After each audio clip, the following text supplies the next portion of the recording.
అందమైన చర్మ సౌందర్యం మీ సొంతం. Second aqua radiance deep cleansing gel.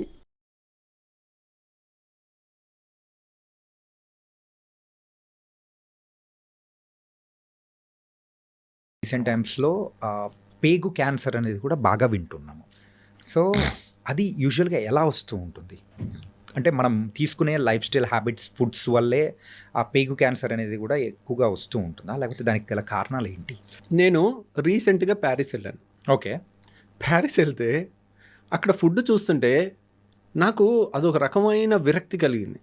ఉదయం లేవగానే అక్కడికి వెళ్తే హోటల్లో బుఫే పెడతారు. ఓకే. ఏముందంటే బ్రెడ్, జామ్, లేదంటే ఆ సాసేజెస్లు, beef, pork. That is there. ఇంకేం లేదు వాళ్ళకి తినటానికి. They don't have anything. ఇప్పుడు మన ఇండియాలో 5 స్టార్ హోటల్కి వెళ్ళండి, ఇడ్లీ ఉంటుంది, దోశ ఉంటుంది, వడ ఉంటుంది, ఉప్మా ఉంటుంది, ఒక 100 రకాలు ఉంటాయి. So they are all our traditional. We have so much variety to eat. వాళ్ళకి అంత వెరైటీ కనపడట్లేదు ఎక్కడ. ఓకే. తింటే మొత్తం స్టీక్, డైరెక్ట్ మా రెడ్ మీట్ ఎక్కువ తింటారు. అండ్ ఇది ఇంత మీట్ తిని మనం 4 లెట్టూస్ ఆకులు తింటే హెల్దీ థింగ్ వచ్చేది కదా, రాదు. So we have a wonderful options. మన traditional options are very good, very time tested. That is మీరందరూ ఇప్పుడు మన దగ్గర ఈ మీడియా ద్వారా క్యాన్సర్లు అవి ఎక్కువ వింటున్నాం అని భయపడుతున్నారు. కానీ మీరు నోట్ చేసుకోండి, టెక్స్ట్ బుక్ పేజ్ తీసి నోట్ చేసుకోండి కావాలంటే. Davidson text book of medicine అంటే ఇది ఆల్మోస్ట్ ఎంబీబీఎస్ డాక్టర్స్కి భగవద్గీతతో సమానం. ఓకే. అలాంటి బుక్లో హ్యారిసన్ కానీ, డేవిడ్సన్ కానీ, సిఎండిటి అనే టెక్స్ట్ బుక్లో కోలన్ క్యాన్సర్ అనే చాప్టర్ ఓపెన్ చేయండి. ఓకే. ఓపెన్ చేస్తే what is the incidence in America అంటే, what is the incidence in India అంటే, ఇండియాలో కన్నా 30 రెట్లు అమెరికాలో క్యాన్సర్ ఎక్కువ. ఓకే. 30 రెట్లు కోలన్ క్యాన్సర్, పెద్ద పేగు క్యాన్సర్. యూనో 50 ఏళ్ళు దాటిన ప్రతి ఒక్కళ్ళు 5 ఏళ్ళకి ఒకసారి కానీ కొలనోస్కోపీ చేయాలి. ఓకే. కొలనోస్కోపీ అంటే ఆల్మోస్ట్ ఇంత పెద్ద పైపుని మోషన్ ద్వారా నుంచి కంప్లీట్గా వెళ్ళి పెద్ద పేగు అంతా స్టడీ చేస్తారు ఎక్కడన్నా క్యాన్సర్ వస్తుందా అని. Okay. Okay. That is a rule. మీరు అది చేయలేదనుకోండి, యువర్ ఇన్సూరెన్స్ ప్రకారం నువ్వు అది చేయించుకోలేదు, రేపు నీకు క్యాన్సర్ వస్తే నీకు ఇన్సూరెన్స్ కూడా కవర్ అవ్వదు. ఓకే. ఇండియాలో ఆ రూల్ లేదు. ఎందుకని? మీరు ఏ టెక్స్ట్ బుక్ అన్నా చదవండి. కోలన్ క్యాన్సర్ అంటే 5 ఏళ్ళకి 10 ఏళ్ళకి ఒకసారి కొలనోస్కోపీ చేసి స్క్రీనింగ్ చేయాలి. ఇండియాలో అది లేదు. ఎందుకు? 30 times more common in western population. యూరోప్లో, యుఎస్లో దట్ ఈస్ మోర్ కామన్. మన ఇండియాలో ఎందుకు లేదు? మన food habits, we have so much to eat. అన్ని ట్రెడిషనల్, వెజిటేరియను, మంచిగా అన్నము, పప్పు, లేదంటే ఒక కూర, ఒక వెజిటబుల్ కూర, తర్వాత పెరుగు. ఆ ట్రెడిషన్కి మనం అలవాటు పడున్నాం ఎప్పటి నుంచో. ఆ tradition is protecting hour small right, మన ఇంటెస్టైన్స్ని కాపాడి చాలా వరకు క్యాన్సర్ రాకుండా అయి ఉంటుందని నేను అనుకుంటున్నాను. ఎందుకంటే మేమేంటి అనుకుంటున్నాం, అన్ని చదివినా మేము కన్క్లూషన్స్ ఇవ్వము. మోస్ట్ లైక్లీ ఇది కారణం అయి ఉంటుంది అని చెప్పగలుగుతాం. ఓకే. చాలామంది ఏంటంటే నాలెడ్జ్ లేని వాళ్ళు ఇది ఇదే అని కన్క్లూజన్ చేయాలంటే దాని పెద్ద చాలా రీసెర్చ్ ఉండాలి. అంటే సింపుల్ చెప్పాలంటే యు ఆర్ నాట్ పాసింగ్ అనే judgement but most likely this might be the reason. అక్కడికి వెళ్తే అసలు ఏం తినాలో అర్థం కాల. ఆ బ్రెడ్ జామ్ ఎంత చండాలంగా, ఏమని తింటాం రోజు అదేనా, లేదంటే కాన్ఫ్లెక్స్, ఇంకేం తింటాం చెప్పండి మీరు. మనం ఇన్ని రకాల మంచిగా చక్కగా ఒక ఇడ్లీ, ఒక దోశ, ఒక పూరి ఇలాంటి వాటికి అలవాటు పడిన వాళ్ళు అక్కడ వాళ్ళు ఇంక రోజు ఎలా తింటున్నారో నాకు ఆశ్చర్యం వేస్తుంది. సో రోజు అదే తిని వాళ్ళకన్నీ పైల్ సమస్య ఎక్కువ, ఫిషర్ సమస్య ఎక్కువ, కాన్స్టిపేషన్ సమస్య ఎక్కువ, కోలన్ క్యాన్సర్ ఎక్కువ. మన దగ్గర ఇవన్నీ లేవు. మనం ఏం చేస్తున్నాం? మన ఫుడ్ చాలదా అన్నట్టు ఆ పిజ్జా, బర్గర్లు వెనకాల పడుతున్నాం. ఏముంది దాంట్లో టేస్ట్? మన ట్రెడిషనల్ ఫుడ్లో లేనంత టేస్ట్ దాంట్లో ఉందా? సో మన దాంట్లో టేస్ట్ ఉంది, దాంట్లో డౌటే లేదు. అది కొంచెం ఒక వేలం వెర్రీలాగా ఉంటుంది. ఎందుకు అన్నారనుకోండి, people tend to get attracted to negative things, destructive things more than good things. Right. And మీరు అంటారు చూడారా పోక్రీ సినిమాలో, ఏదో గాంధీ మీద సినిమా తీస్తే అసలు ఆడదు, అదే కడప కింగ్ 250 సెంటర్స్ 100 days అంటారు కదా. సో అంతే. ఇప్పుడు చూడండి, ఇప్పుడు మీరు మంచి సినిమా చూడండి, చూడరు. ఇప్పుడు పుష్ప 2లో ఒక స్విమ్మింగ్ పూల్లో ఉచ్చబోసే సీను ఒక హీరో చేస్తే దాన్ని మన కిడ్స్ ఏ విధంగా తీసుకుంటారండి?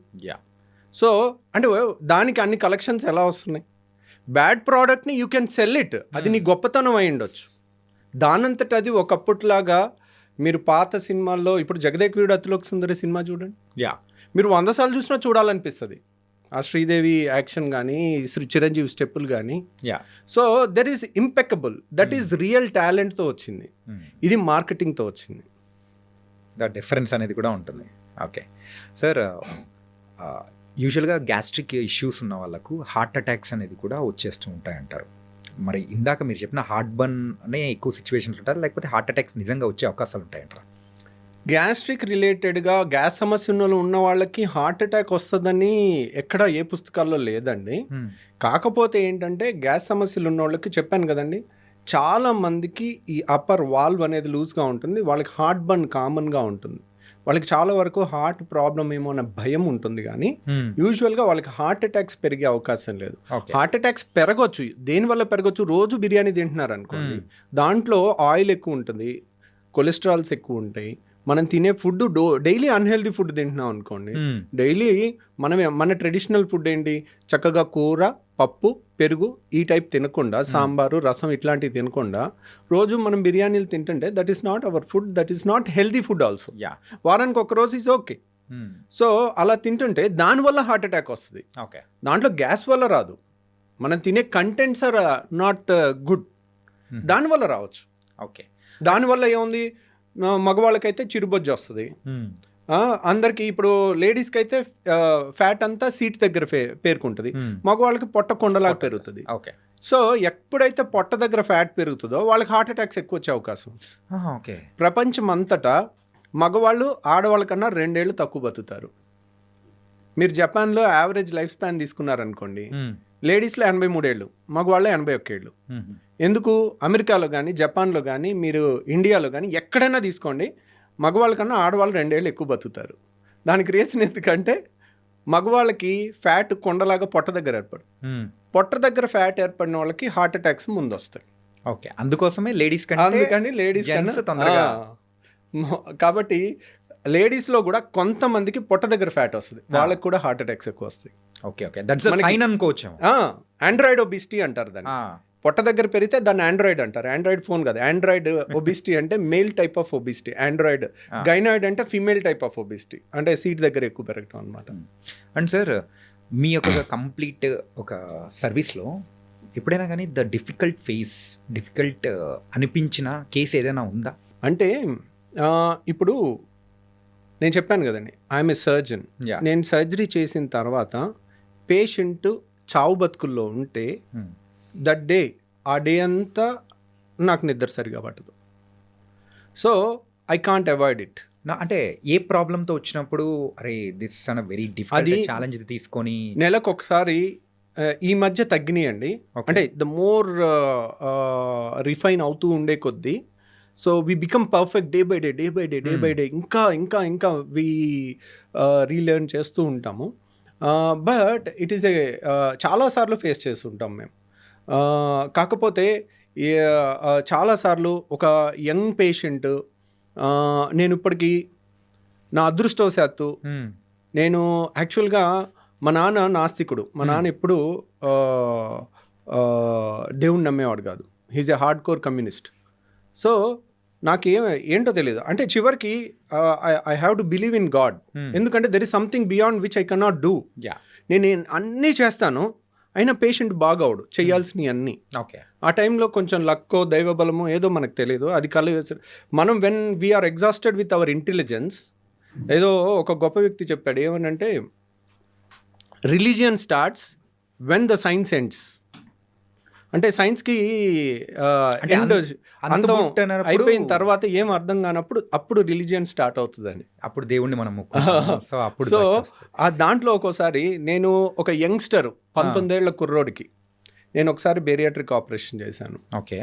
పాపం తనకి చాలా మేజర్ కాంప్లికేషన్ వచ్చి బాడీ అంతా, అంటే 1000 మందిలో ఒకళ్ళకి వచ్చే కాంప్లికేషన్ అది వచ్చేది. ఇది 10 ఏళ్ల కింద జరిగింది. మంగళగిరి కుర్రోడు అబ్బాయి శ్రీనివాస్ అని. సో తనకి ఆల్మోస్ట్ చావు బతుకుల దాకా వెళ్ళాడు. ఒక నెల రోజు హాస్పిటల్లో ఉన్నాడు. 2 సర్జరీస్ మళ్ళీ చేస్తూ ఉంటే ఒక మూమెంట్లో అరే ఇంత చేసాం అయినా కానీ ఇంప్రూవ్ అవ్వట్లేదు. పాపం వీడు బతికితే బాగుండు, 19 ఏళ్ల కుర్రోడు చచ్చిపోబోతున్నాడు, చివరిగా ఇక స్వర్గం అంచుల దాకా వెళ్ళిపోతున్నాడు, ఇంకా బతకడేమో అని అనుకుని, సరే వీడు బతికితే నేను మంగళగిరి లక్ష్మీ నరసింహ గుడిలో 108 రౌండ్లు వేస్తానని మొక్కున్నా. ఏమైందో తెలీదు, వాడు బతికిపోయాడు. ఓకే. సో అన్నిసార్లు అలా జరగలే. నేను ఇప్పటి వరకు నా అదృష్టవశాత్తు నా కోసం, నా ఫ్యామిలీ కోసం ఏ రోజు కూడా నేను దేవుడి చుట్టూ రౌండ్లు వేయాల్సి రాలా. సో కానీ నేను ఇప్పటికీ ఒక 8 సార్లు పేషెంట్ల కోసం చేశాను. ఓకే. సో ఎందుకంటే వెన్ సైన్స్ ఎండ్స్, బుక్లో ఉన్న ప్రకారం అన్నీ పర్ఫెక్ట్గా చేసినా కానీ కొంత లక్ అనేది మనకు రావాలి. ఆ పేషెంట్కి ఉండాలి, మనకి ఉండాలి. సో అలా ఇంకో పేషెంట్ ఇంత పెద్ద గర్భసంచిలో గడ్డ, పెళ్లిగానమ్మాయి, ఇంత పెద్ద గర్భసంచి గడ్డ. ఓకే, ఇక్కడ వరకు ఉంది. పెళ్లిగానమ్మాయికి ఇంతవరకు. ఒకసారి బయట ఆపరేషన్ చేసి పొట్ట కోసి ఓపెన్ చేశారు, చేసి దాన్ని తీయలేకపోయారు, మళ్ళీ క్లోజ్ చేశారు. ఓకే. చేసి మళ్ళీ రెండోసారి మా దగ్గరికి వచ్చి వస్తుంటే ఒకసారి ఒక డాక్టర్ ఓపెన్ చేసి క్లోజ్ చేశారంటే ఇట్స్ వెరీ డిఫికల్ట్ కేస్ అని. నేను పెళ్లిగానమ్మాయి, నేను సరే దాంట్లో ఫైబ్రాయిడ్ గడ్డలు ఇంత ఉన్నాయి, అవి ఒక్కటి తీసేస్తానమ్మా అని చెప్పాను. కానీ గర్భసంచి కూడా తీసేయాల్సి రావచ్చు, కానీ పెళ్లిగానమ్మాయి గర్భసంచి తీసేస్తే ఇంకేముంది, పిల్లలు పుట్టరు. సో నేను సరే ట్రై చేస్తాను కానీ గ్యారంటీ ఇవ్వలేనని చెప్పాను. సరే ఓకే చెప్పారు, ఓపెన్ చేశాము. ఇట్ వాజ్ ఒక సర్జన్ ఓపెన్ చేసి క్లోజ్ చేశాడంటే మనం అర్థం చేసుకోవచ్చు, లోపలికి వెళ్తే ఎంతెంత పంపుల్లాగా ఉన్నాయి అన్ని రక్తనాళాలు. ఎక్కడ ముట్టుకుంటే అక్కడ బ్లీడింగ్, ఎక్కడ ముట్టుకుంటే అక్కడ బ్లీడింగ్, పంపులు కొట్టినట్టు కొడతా ఉంది. ఒక టైంలో 25 ఏళ్ళ అమ్మాయి, 26 ఏళ్ళ అమ్మాయి మన కళ్ళ ముందు బ్లీడ్ అయి చచ్చిపోతూ ఉండి హెల్ప్లెస్గా ఉంటే అసలు ఎక్కడ ముట్టుకుంటే అక్కడ బ్లీడింగ్ అయిపోతూ ఉంది, నా అర్థం కాని పరిస్థితి.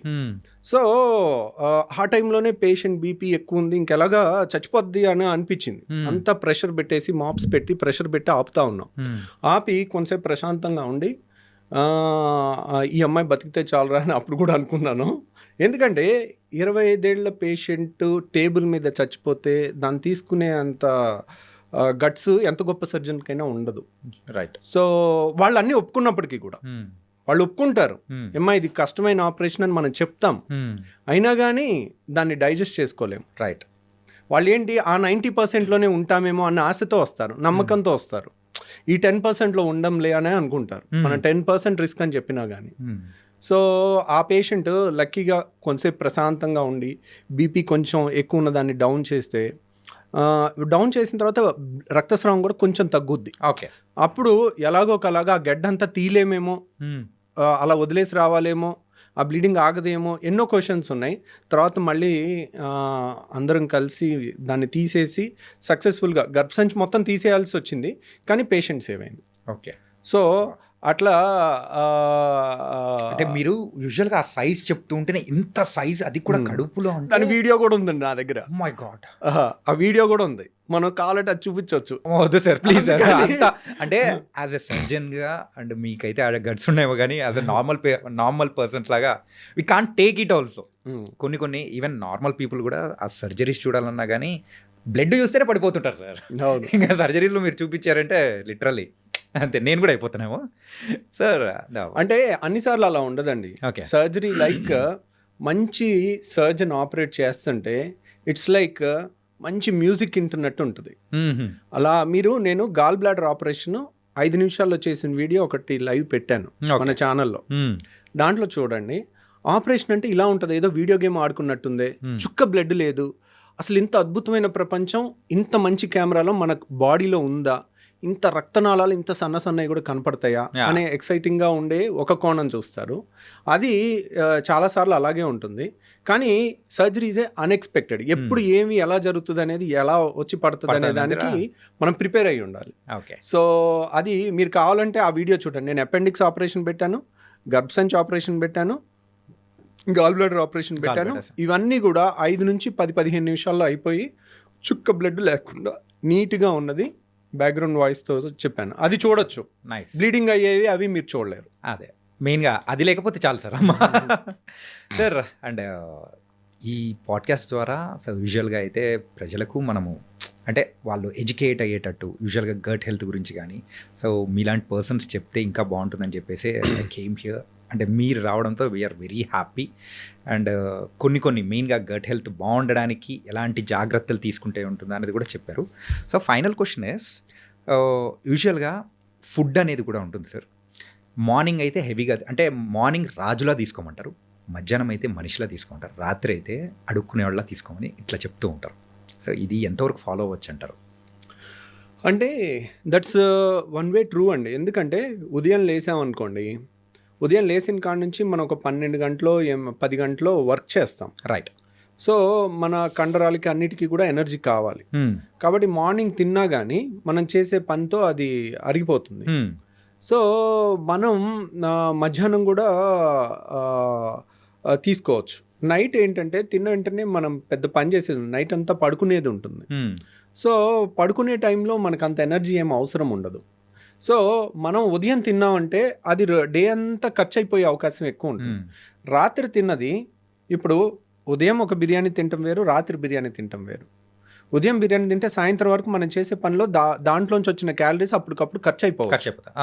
అదే రాత్రికి వెళ్ళి పడుకుంటాం, తిన్న తర్వాత ఆ తిన్న అన్ని బ్లడ్లోకి అన్ని ట్రైగ్లిజరైడ్స్, ఫ్యాటీ యాసిడ్స్ అన్నీ వెళ్తాయి. అవన్నీ ఎక్కడ వెళ్ళాలి? ఎక్కడికో వెళ్ళి డిపాజిట్ అవ్వాలి. అవన్నీ రెసిస్టెంట్ ఏరియాలోకి వెళ్తుంటాయి, నడుము దగ్గర, ఎక్కడ కరగటానికి వీల్లేని చోటకంతా ఒక ఫ్యాట్ లాగా తయారైపోతూ ఉంటుంది.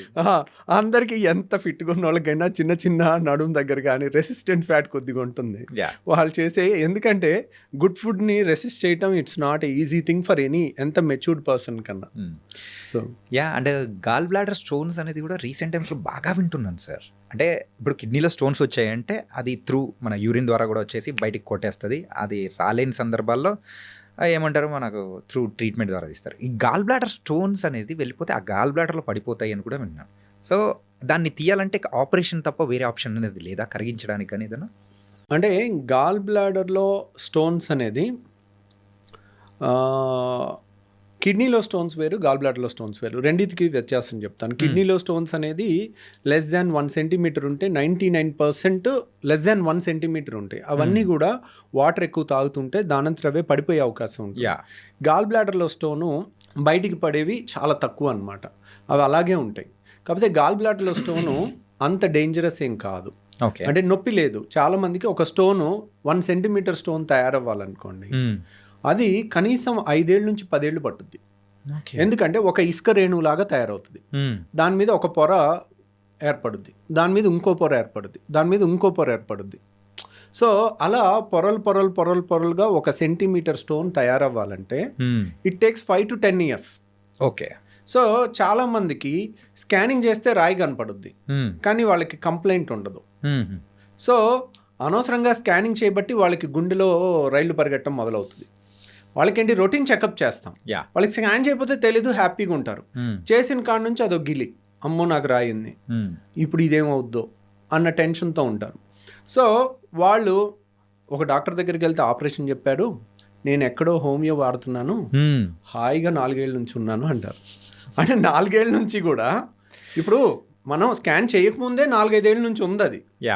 అది మెల్లమెల్లగా పెరుగుతుంది, ఇంకో 5 ఏళ్ళు కూడా అలా పెరగవచ్చు కంప్లైంట్ లేకుండా. సో కాకపోతే దే మే గివ్, ఓకే నేను ఇది ఆయుర్వేదిక్ వాడాను, హోమియో వాడాను, దానివల్ల నాకు 5 ఏళ్ళు తగ్గిపోయింది అనుకుంటా. తగ్గిపోలా, అది మీకు ప్లసిబో ఎఫెక్ట్ ఇస్తుంది. సో దానివల్ల తగ్గలేదు. ప్రాబ్లం ఏంటంటే చాలామంది రాయి ఉండి 10 ఏళ్ళు నొప్పి లేని వాళ్ళని చూసుంటారు. ఓకే.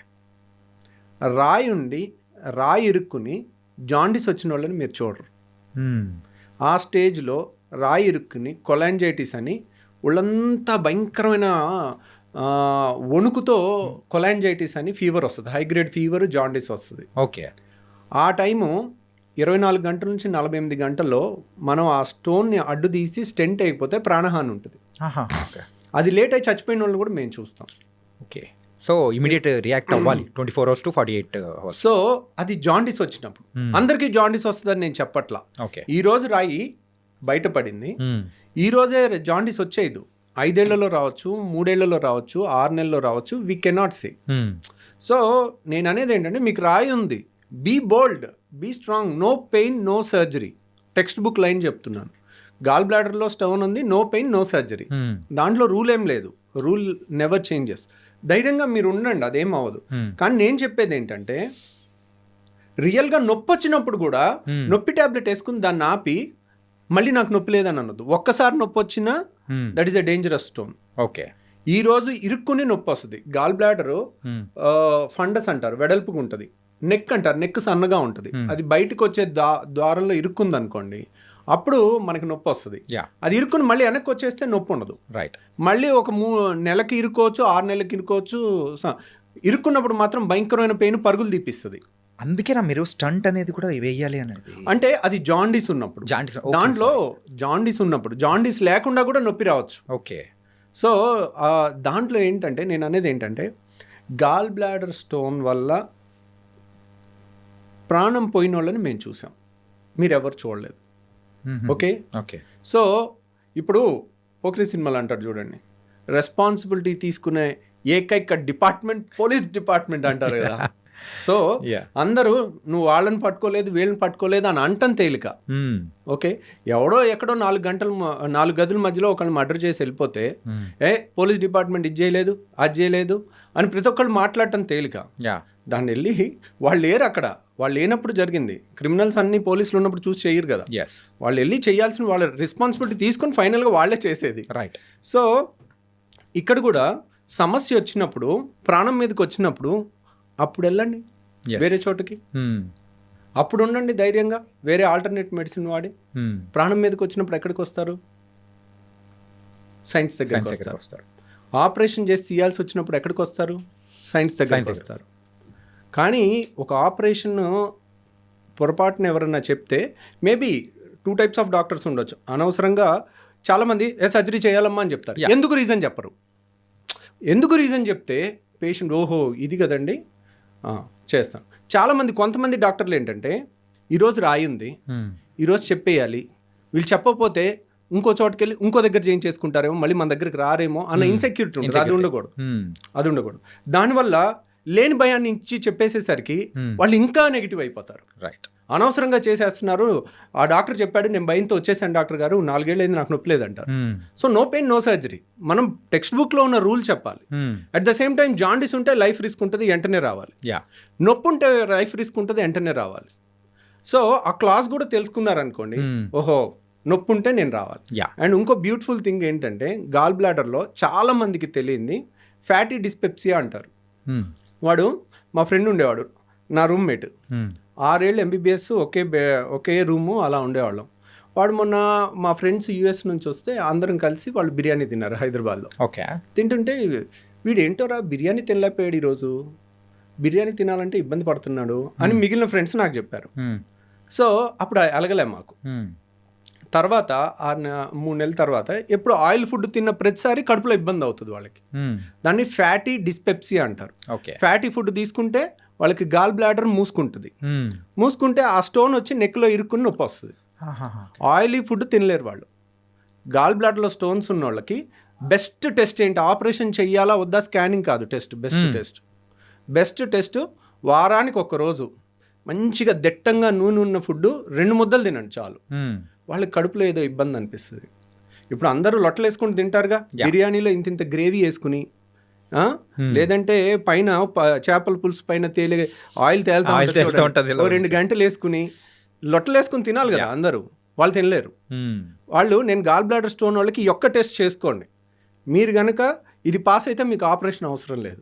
ఓకే. మీరు ఇది ఫెయిల్ అయితే వెంటనే రావాలి. అప్పుడు కూడా అమ్మో నా గాల్ బ్లాడర్ నేను పారిపోతానొద్దు. మనం బోల్డ్గా ఉండాలి. ఆపరేషన్ అవసరం లేకుండా చేయటం ఎంత తప్పో, బాగా అవసరం ఉన్నప్పుడు చేయించుకోవటం కూడా ఇంకా డేంజరస్. ఓకే. సో నేనేంటి సింపుల్గా టెక్స్ట్ బుక్లో లైన్ చెప్పేస్తున్నాను. ఫ్యాటీ డిస్పెప్సియా ఉంటే ఈరోజు టైం బాంబ్ లాంటిది, ఈరోజు మీకు నొప్పి ఉండకపోవచ్చు, వచ్చి తగ్గిపో ఉండొచ్చు. లేదంటే ఆయిల్ ఫుడ్ తింటేనే నాకు వస్తుంది డాక్టర్ గారు, నేను డైట్తో తెలివిగా తప్పించేసుకుంటున్నాను సంవత్సరం నుంచి. అది తెలివితో తప్పించుకోవడం గొప్ప విషయం కాదు. అదేంటి, అది ఇండికేషన్, అది వార్నింగ్ ఇస్తుంది. అప్పుడు మనం వార్నింగ్ ఇచ్చిన తెలివైన వాళ్ళు ఏంటి, వార్నింగ్ పట్టుకోవాలి. ఎందుకు మీరు ఆ తెలివైన వాళ్ళు ఇప్పుడు వాళ్ళకి హాలిడేస్ ఉండొచ్చు, దసరా హాలిడేస్, సంక్రాంతి హాలిడేస్, లేదా వీకెండ్ హాలిడేను, 1 డే 5 నిమిషాలు ఆపరేషన్. ఎర్లీ స్టేజ్లో వస్తే 5 నిమిషాలు అయిపోద్ది. ఓకే. అదే బాగా నొప్పి వచ్చి మందులు వాడి మళ్ళీ తగ్గించుకుని ఒక 6 నెలలు సంవత్సరం పోస్ట్పోన్ చేయొచ్చు. ఏ గాల్ బ్లాడర్ స్టోన్స్ నన్ను మనం పోస్ట్పోన్ చేయొచ్చు సర్జరీని. నొప్పి వచ్చిన తర్వాత కూడా చేయొచ్చు. But that's not. ఎందుకు అలా పోస్ట్పోన్ చేసి నొప్పి వచ్చినప్పుడల్లా నొప్పి మెడిసిన్ ఇచ్చి యాంటీబయాటిక్స్ ఇచ్చి దాన్ని తగ్గించి సంవత్సరం తర్వాత ఆపరేషన్ చేసేటప్పుడు నేను కావాలంటే ఆ వీడియో చూపిస్తాను. 5 నిమిషాల్లో అయిపోయిన ఆపరేషను, గంటన్నర పట్టే ఆపరేషను. సో ఎక్కడికక్కడ ముద్దలాగా అయిపోయి ఇప్పుడు మీకు ఇక్కడ ఒక కత్తితో కట్ చేసి కుట్టేయటం చాలా తేలిక. Fine cut, clear cut edges కనపడతాయి. అదే బైక్ మీద నుంచి కింద పడిపోయి మొహానికి ఏదన్నా రాయో ఏదో గుద్దుకుని మొహం ఇంత ఉబ్బిపోయి కళ్ళు కూడా కనపడవు, కళ్ళు ఓపెన్ అవ్వవు, ఈ అన్నీ ఉబ్బిపోయి ఉంటుంది. అలా దెబ్బ తగిలినప్పుడు కానీ చీమ్ పట్టినప్పుడు కానీ చీమగడ్డ ఉబ్బుద్దా, ఎర్రగా అయిపోద్దా, అలా ఉంటుంది గాల్ బ్లాడర్. ఓకే, అలాంటి దానికి ఆపరేషన్ చేయాలంటే మీకు ఈ ఫైన్ కట్కి చేసిన దానికి ఉబ్బిపోయి మొత్తం ట్రామా అయ్యి మొత్తం వంకాయ బజ్జీ లాగా అయిపోయిన దాని మీద ఆపరేషన్ చేయడానికి చాలా తేడా ఉంటుంది. Right got it. సో వాళ్ళు అది చూడరు. మేము చేస్తుంటాం, చేసేటప్పుడు తిట్టుకుంటూ ఉంటాం. వీళ్ళు ఏంటి ఇంత ఎన్నిసార్లు చెప్పినా ముందు వచ్చే హాయిగా ఉండేది కదా, వాళ్ళకే రిస్క్ కదా. ఇప్పుడు యంగ్స్టర్స్ మీ ఏజ్ వాళ్ళు అనుకోండి, నేను 2 గంటలు చేసినా తట్టుకుంటారు. అదే 60 ఏళ్ళ వాళ్ళకి హార్ట్ ప్రాబ్లమ్స్ అన్నీ వచ్చే వయసు. మీ వయసుకి మీకు రిజర్వ్ కెపాసిటీస్ ఎక్కువ ఉంటాయి. అదే 60 ఏళ్ల వయసు వాళ్ళు 2 గంటలు ఆపరేషన్ చేసేటప్పుడు ఏదన్నా హార్ట్ బీట్ అప్ డౌన్ అయ్యి ప్రాణాలకి రిస్క్ ఉంటుంది. అంత రిస్క్ ఏముంది, 5 నిమిషాలు దానికి భయపడితే. మీరు కావాలంటే భయపడేది ఉంటే నాది 5 నిమిషాలు వీడియో చూడండి, లైవ్ వీడియో. 5 నిమిషాల్లో నేను ఫినిష్ చేసేసింది. సో 5 నిమిషాలు అయిపోయి 3 గంటల్లో లేచి నడిచి మరుసటి రోజు వెళ్ళిపోతే వై నాట్? అంతే కదా. సో అర్లీగా మనం చేసుకుంటే కూల్ అయిపోతుంది అన్నమాట. ఇంకొక పైత్యం ఉంది. ఇప్పుడు మొన్న ఒక కప్పులు లండన్ నుంచి వచ్చి చైనా వెళ్ళి గాల్ బ్లాడర్లో స్టోన్కి ప్రపంచం మొత్తం గాల్ బ్లాడర్ తీసేస్తున్నారు. నేను చైనా వెళ్ళి ఎక్కడ లేని టెక్నాలజీ రాయి ఒక్కటి తీయించుకొచ్చాను, గాల్ బ్లాడర్ తీయించుకురాలేదు. దాన్ని లైవ్ ఇవో లోపలికి వెళ్తున్నాం, లోపలికి వెళ్ళేటప్పుడు ఫీలింగ్స్, బయటకు వస్తున్నాం ఆ టైంలో ఫీలింగ్స్. సార్ దానికి మిలియన్స్ ఆఫ్ వ్యూస్. సార్ అదేమన్నా హోమ్ టూరా సార్? సో ఆపరేషన్ కానీ యునో ఆ ఒక్క వీడియో చూసి వచ్చి మమ్మల్ని, ఏం డాక్టర్ గారు ఈ టెక్నాలజీ మీకు రాలేదా? సో ఫస్ట్ ఆఫ్ ఆల్ మనం చేస్తుందే తప్పు. ఓకే, సో ఇప్పుడు అది రాలేదు. అది కదండి, గాల్ బ్లాడర్ తీసిన వాళ్ళు గాల్ బ్లాడర్లో స్టోన్ తీయలేరా? సో గాల్ బ్లాడర్లో స్టోన్ తీయటం అది పెద్ద గొప్ప విషయం కాదు, కానీ that is not right thing to do it. ఏ టెక్స్ట్ బుక్లో గాల్ బ్లాడర్లో స్టోన్ తీయమని లేదు. సో కాబట్టి నేను అలాంటివి సరే తీసామని అనుకోండి, రేపొద్దున్న ఈరోజు ఒక స్టోన్ తీసాం, గాల్ బ్లాడర్లో స్టోన్ వచ్చిందంటే ఏంటి, దానికి స్టోన్ వచ్చే తత్వం ఉన్నట్టు. ఇప్పుడు ఒక ఆపరేషన్ చేసి తీస్తాం, 5 ఏళ్ళు ఆగి మళ్ళీ స్టోన్ వస్తుంది, మళ్ళీ ఆపరేషన్ చేయించుకున్న అదే రిస్క్గా. యాక్చువల్గా ఆపరేషన్లో రిస్క్ గాల్ బ్లాడర్లో లేదు, గాల్ బ్లాడర్ తీసే దాంట్లో లేదు. అది 5 నిమిషాల ఆపరేషన్. రిస్క్ ఎక్కడుంది? మత్తు, వీటన్నిటిలో కూడా రిస్క్ అనేది కూడా ఉంది, రిస్క్ ఉంటుంది. సో ప్రతిసారి ఆపరేషన్ చేయించుకోవటం అనేది it's not a good thing. కానీ ఇప్పుడే చెప్తున్నా, సైన్స్ ప్రకారం ఒక 100 ఏళ్ల రీసెర్చ్కి ఎగెన్స్ట్కి వెళ్ళాలని అనుకోవటం అన్నిసార్లు ఉత్తమం కాదు. దాంట్లో ఒకసారి నువ్వు బయటపడవచ్చు.